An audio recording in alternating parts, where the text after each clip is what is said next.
Assalamualaikum warahmatullahi wabarakatuh. Di sini saya ingin menjelaskan tentang bab 3, metode perakitan produk. Perkenalkan, nama saya Dwi Safitri, kelas 12 TKJ 1. Yang A, konsep lini perangkitan. Yang pertama adalah pengertian lini perangkitan. Lini perakitan dapat berupa manual maupun otomatis, merupakan suatu sistem yang terdiri dari pekerjaan dan mesin untuk menghasilkan suatu produk. Lini perakitan bergantung pada biaya, level produksi, fleksibilitas, serta kerumitan dari produk itu sendiri. Lini perakitan juga dapat dideskripsikan sebagai sebuah proses pemabrikan di mana bagian-bagian biasanya memiliki suka cadang. Suatu produk dirangkit dan digabungkan satu persatu dengan urutan tertentu hingga menjadi produk lengkap akhir. Adapun dua permasalahan penting dalam penimbangan lini adalah: yang pertama, penimbangan lini antar stasiun kerja. Yang kedua, menjaga kelangsungan produksi di dalam lini perangkitan. Adapun keunggulan dan kelemahan dari tata letak berdasarkan produk adalah sebagai berikut. Keunggulan tata letak ini adalah: yang pertama, ongkos penanganan material lebih rendah. Yang kedua, pekerjaan pada setiap mesin terspesialisasi sehingga bisa disederhanakan. Yang ketiga, persediaan bahan setelah jadi rendah. Yang keempat, pengendalian produksi lebih sederhana karena variasi produk rendah dan aliran bahan sudah terdefinisi dengan jelas.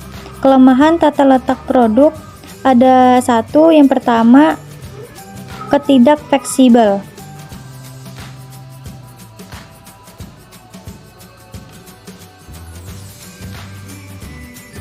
Yang kedua, konsep lini dalam tata letak berorientasi produk.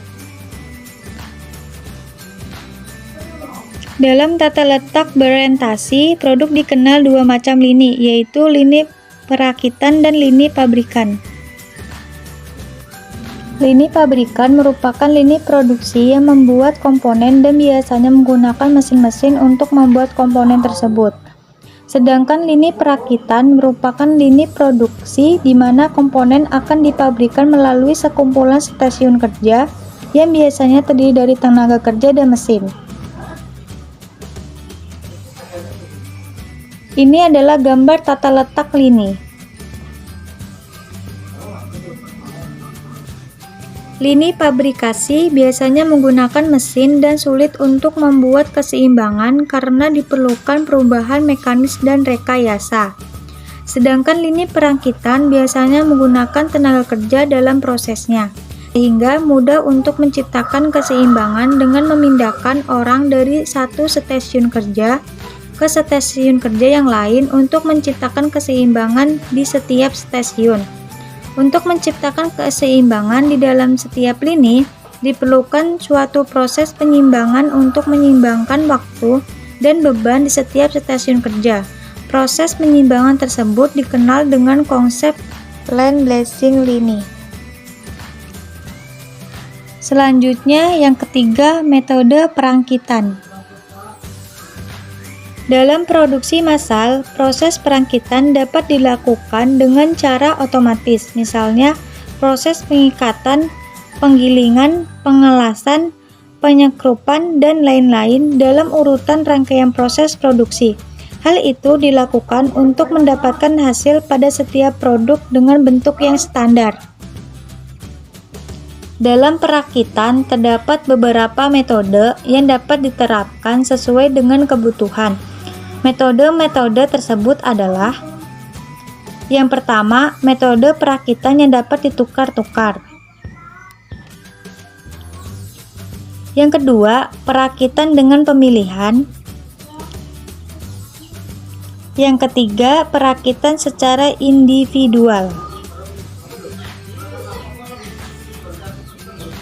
Jenis perakitan: Pada umumnya ada dua macam jenis perakitan, yaitu yang pertama perakitan manual, yaitu perakitan yang sebagian besar proses dikerjakan secara konvensional atau menggunakan tenaga manusia dengan peralatan yang sederhana, tanpa alat-alat bantu yang spesifik atau khusus.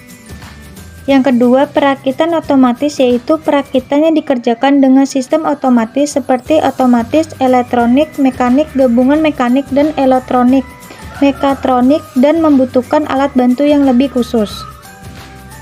Sedangkan untuk jenis perakitan dapat dibedakan menurut jenis produk yang akan dilakukan perakitan, yaitu yang pertama, produk tunggal. Jenis perakitan tunggal yaitu perakitan dengan produk hanya satu jenis saja.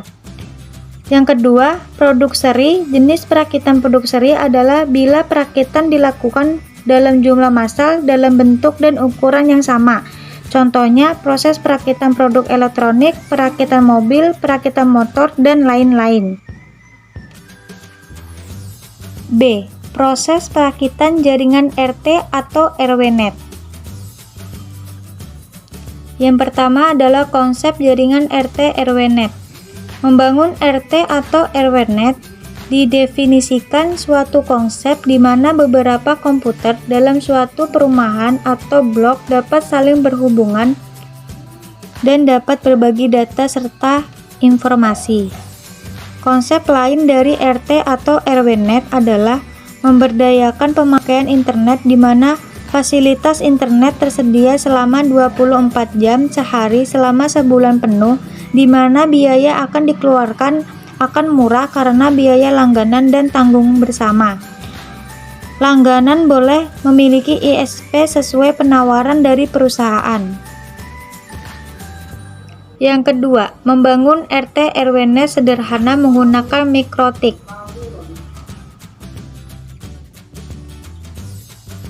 RT atau RW-net mempunyai tujuan memberikan layanan akses internet kepada masyarakat. Setelah menentukan perangkat-perangkat yang digunakan, maka langkah awal dari pembuatan RT atau RW-net adalah mengkonfigurasi router kita agar dapat mengakses ke internet. Pada mikrotik, kita dapat menggunakan konfigurasi bawaan mikrotik. Untuk mengaktifkannya ada dua cara, yaitu yang pertama adalah hard reset. Hard reset biasanya dilakukan jika kita ingin menghapus konfigurasi pada mikrotik tetapi kita tidak bisa mengakses mikrotik dengan Winbox. Cara melakukan hard reset adalah yang pertama, pastikan router dalam keadaan mati. Yang kedua, tekan tombol reset dan tahan. Yang ketiga, nyalakan router tanpa melepas tombol reset.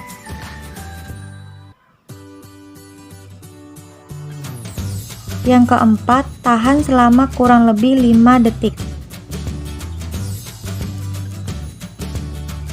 Yang kedua adalah soft reset. Soft reset dilakukan jika kita bisa mengakses router menggunakan Winbox atau aplikasi remote lain. Cara melakukan soft reset yang pertama, masukkan ke menu Winbox, kemudian buka terminal. Yang kedua, ketik perintah atau system reset configuration, kemudian tekan enter. Yang ketiga, mikrotik akan report. Yang C, LAN balancing. Yang pertama, definisi LAN balancing. LAN balancing didefinisikan sebagai suatu analisis yang mencoba melakukan suatu perhitungan keseimbangan hasil produksi dengan membagi beban antar proses secara seimbang sehingga tidak ada proses yang ideal akibat terlalu lama menunggu keluarnya produk dari proses yang sebelumnya. LAN batching merupakan penyimbangan penugas elemen-elemen kerja dari suatu lintasan perakitan ke stasiun kerja, banyaknya stasiun kerja, dan meminimumkan harga idle time. pada semua stasiun kerja untuk tingkat output sehingga memperoleh utilisasi yang tinggi dan fasilitas tenaga kerja dan peralatan produksi. Berikut ini adalah pengertian keseimbangan lini land balancing menurut dua orang ahli yang berbeda. Yang pertama, keseimbangan merupakan kesamaan keluaran atau hasil atau keseluruhan produksi pada setiap urutan lintasan produksi. Buffa Ellsworth 1983. Yang kedua, keseimbangan lini bertujuan untuk memperoleh suatu arus produksi yang lancar dalam rangka memperoleh utilitas yang tinggi atau fasilitas, tenaga kerja, dan peralatan melalui penyimpangan waktu kerja antara stasiun kerja. Herjanto 1999. Yang kedua, tujuan menyusun land balancing. Keseimbangan lintasan perakitan balancing land bertujuan agar suatu pekerjaan dapat diselesaikan dengan beban kerja yang sama pada setiap stasiun kerja, sehingga menghasilkan keluaran produk yang sama per satuan waktu. Tujuan ini tercapai apabila yang pertama, lintasan bersifat seimbang. Yang kedua, jumlah stasiun yang ada di lintasan memiliki waktu yang seimbang. Yang ketiga, jumlah waktu operator menunggu dari proses sebelumnya idle minimum di setiap stasiun kerja sepanjang lintasan proses. Adapun keunggulan dan kelemahan dari tata letak berdasarkan produk adalah sebagai berikut. Yang pertama, keunggulan tata letak ini adalah yang pertama, ongkos penanganan material lebih murah. Yang kedua, persediaan bahan setelah jadi rendah. Yang ketiga, pekerjaan pada setiap mesin terspesialisasi sehingga bisa disederhanakan. Yang terakhir, pengendalian produksi lebih sederhana karena variasi produk rendah.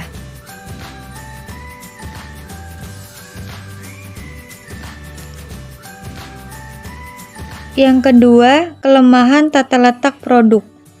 Yang pertama adalah ketidakfleksibel. Yang kedua adalah subscribe to view the full document. Yang ketiga, pekerjaan yang membosankan bagi pekerja.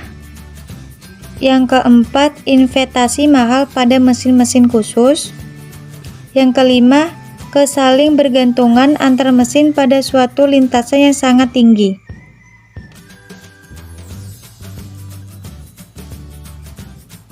Yang ketiga, manfaat land balancing. Land balancing merupakan salah satu faktor penting dalam menjalankan produksi. Adapun manfaat dari land balancing atau keseimbangan lini ini adalah sebagai berikut. Yang pertama, meningkatkan efisien proses. Yang kedua, menghindari waktu. Yang ketiga, mengurangi waktu proses secara keseluruhan. Yang keempat, meningkatkan rasio pencapaian target produksi. Yang kelima, meningkatkan profit. Dan yang terakhir, mengurangi pemborosan. Yang keempat, penggunaan land balancing. Berikut ini adalah langkah-langkah yang diperlukan untuk menyeimbangkan lini produksi atau land balancing ini. Yang pertama, mengetahui take time setiap stasiun kerja. Yang kedua, membuat rincian proses. Yang ketiga, memahami waktu yang dibutuhkan pada setiap kegiatan proses. Yang keempat, identifikasi stasiun kerja yang memiliki selisih. Yang kelima, analisis dan lakukan tindakan penyimbangan. Dan yang terakhir, evaluasi dan penentuan hasil. Yang kelima, masalah yang dihadapi dalam lintasan kritis. Adapun masalah yang sering kali dihadapi dalam lintasan produksi yang ditemukan oleh Beagle 1952. Yang pertama, kendala sistem. Hal ini berkaitan erat dengan perawatan atau maintenance.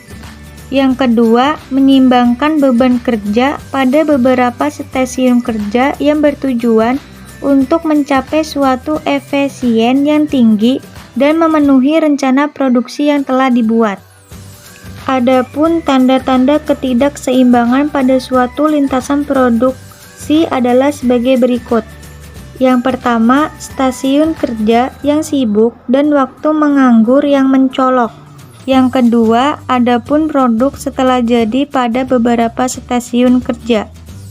Selanjutnya, Bufa 1987 menggemukakan bahwa untuk pencapaian keseimbangan lini dapat dilakukan dengan cara yang pertama,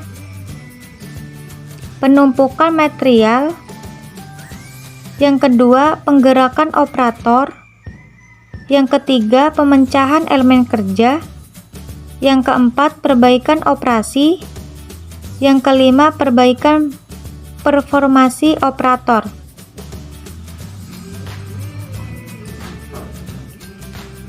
Yang keenam, metode pemecahan dalam line balancing. Ada beberapa metode pemecahan masalah dalam line balancing, yaitu yang pertama, metode heuristik, yang kedua, metode analis atau matematis, yang ketiga, metode simulasi. Yang ketujuh, keseimbangan lintasan line balancing produksi. Dibagi menjadi dua, yang pertama, permasalahan keseimbangan lintasan produksi, yang kedua, pengaruh kecepatan lintasan terhadap penyusun stasiun kerja. Yang kedelapan adalah precedence diagram. Adapun tanda yang dipakai dalam precedence diagram adalah yang pertama, simbol lingkaran dengan huruf atau nomor di dalamnya untuk mempermudah identifikasi asli dari proses operasi.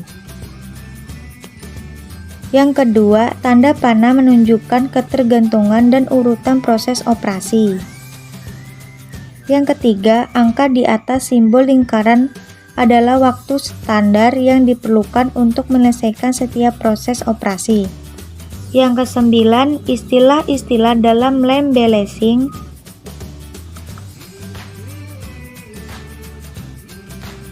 Yang pertama adalah waktu menganggur, idle time. Yang kedua, keseimbangan waktu senggang atau black delay. Yang ketiga, efisiensi stasiun kerja. Sekian dari saya, terima kasih. Wassalamualaikum warahmatullahi wabarakatuh.